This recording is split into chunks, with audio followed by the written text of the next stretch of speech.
In a world confused about masculinity, let's dive into the word to discover what true masculinity actually is.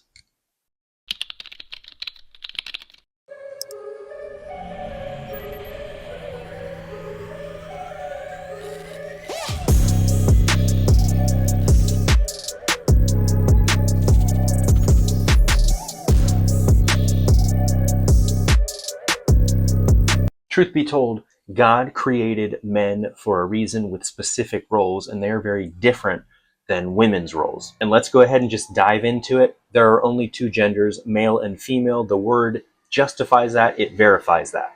God made them male and female. So let's first start with the definition of a man. And to differentiate, I'm not talking about males, I'm talking about a man. However, a man must first start with a biological male. It's crazy in this day and age that we even got to talk about that. But a man is a biological male who walks in the will of God, the purpose that God designed him for. But what does that even mean? Let's dive in deeper. There are three things required to create a man. And just like 1,000 years ago in the world of knights, a knight could only come from a knight. So it takes a man to raise a man, hopefully that is the father of the boy. However, if need be, if there's an absentee father, any man who is living truly as a man, not just a male doing whatever he wants, but any male who is submitted to the will of God and following in the roles that he was created for, connector, provider, director, protector. Those are the roles of man. And if he is stepping up to the plate and he wants to fill the void in that boy's life, that boy can still become a real man. I'm just under the opinion that we need to stop watering down what manhood actually is, what masculinity actually is. It is not toxic. It was designed by God. So what does it take to create a man? Again, I am making a huge differentiator between male and man. A man is a decision and it's built over time. A male is created in the womb. In order to raise a boy into a man, in order to help a boy become and grow and flourish into manhood, truly masculine man, the way that he was created to be, we need ideals, we need a path to follow, and we need accountability. Now, unfortunately, when I was growing up, I didn't have all of these things in place at all times. And I'm sure if you're a guy watching this, neither did you. Most of us got good things, but we didn't get great things. So let's go ahead and dive in to how we take things, take our fatherhood, our father power to the next level. When we break down ideals, the big thought is understanding that we need to start looking at this from the standpoint of God. We need to cast an incredible vision of what manhood actually is. And therein lies the problem. If you asked 100 men in the church what a real man was, again, aside from biology, you would get 100 different answers. It all starts with a vision for manhood. That's where the ideals start. In our culture, we're all over the place with it. Basically, people are allowed, able to, we're accepting of people labeling anything they want as anything they want.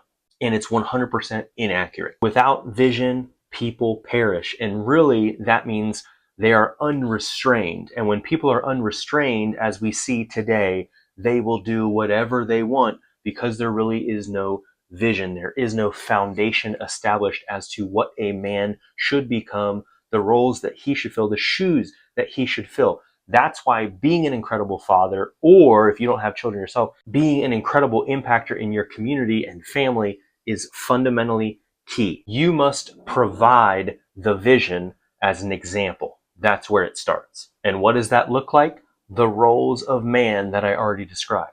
Protector, provider, connector, director. You need to share the vision and be that.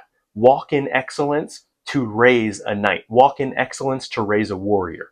The next aspect of ideals is a code of conduct. What is the warrior code? What is a true masculine code that you or your son could follow? The way I see it, it all comes down to this. You need to have a will to obey other than your own. You need to have a work to do in your life, and you need to have a woman to love. Now, we're not going to get into all the details of what that looks like in this video, but a will to obey is the will of God. That's what God designed. Think back to the garden with Adam.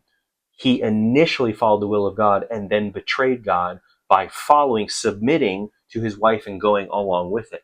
He needed to follow the will of God. Instead, he evaded and avoided and got kicked out of the garden. He lost his promise. He basically lowered the bar for all of humanity. Most men follow in his footsteps, abdicating the throne. That's why we have absentee fathers all the time in our culture. Instead, we want to follow the example of Jesus, who stepped up to the plate, lived a perfect life, sacrificed himself for all of us. And as far as a work to do goes, yes, you can have a profession. Yes, it should be based on your gifts and your talents and your abilities, because God created all of us differently. You should be pursuing whatever strengths you have. But on top of that, you need to be pursuing something greater, because money is not fulfillment. A title is not fulfillment. You need to be pursuing something even greater with your life, above and beyond that. There is nothing wrong with wanting to have a great career or building a business or wanting to make a ton of money. But when they have your heart, it will not lead to lasting success. It is only a part of the puzzle. It's not the whole puzzle itself. And then the next aspect of ideals is living with a transcendent cause. Why do you exist? Is it only to make money? Absolutely not. You need to be thinking bigger. And ultimately, the greatest aspect, the greatest thing you can be living your life for is Christ. So when we talk about godly masculinity, are you actually following through in the will of God for your life? Are you actually ministering to people? We are called to influence for the kingdom and enjoy life based on the gifts that we have. Those things go together. But if you're not truly walking in that, you are lowering the bar in your life. You're lowering the example for your children, and you're setting the bar so low that your son can only ever shoot for worldly pleasures, worldly enjoyment, rather than the supernatural, rather than the spirit-filled existence that he is supposed to live. And once we move from ideals, we move into the paths that they should follow. What should a boy follow? What is the path to becoming a man? In many cultures, this is celebrated when they reach a certain age. Maybe it's 13, for example.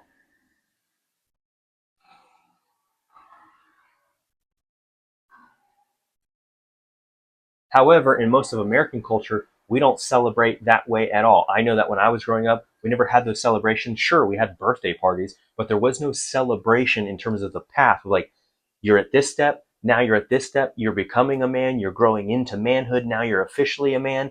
You could look at puberty as one, the 12, 13, whatever age you want to do. You could look at graduating middle school, graduating high school, graduating college, getting married.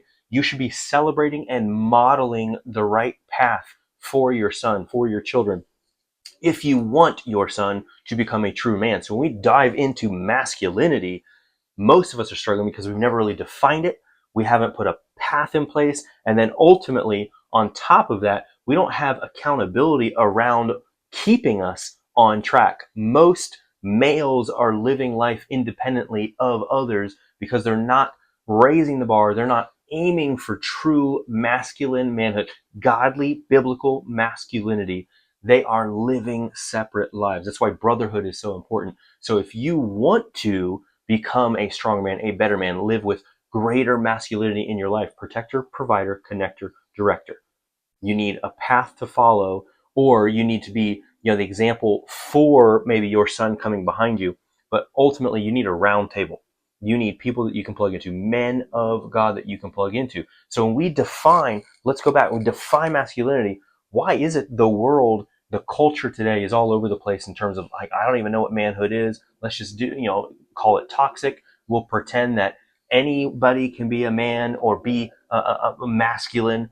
It's absolutely false. The enemy wants to attack everything that God creates. God creates, the enemy counterfeits. Remember that. It is up to us to, one, define what manhood is. Just like we need to define what marriage is between a man and a woman. Manhood is a biological male who is walking in the will of God, doing an incredible work with his life, and he's loving one woman. That's what a man is, and it's time to set the record straight.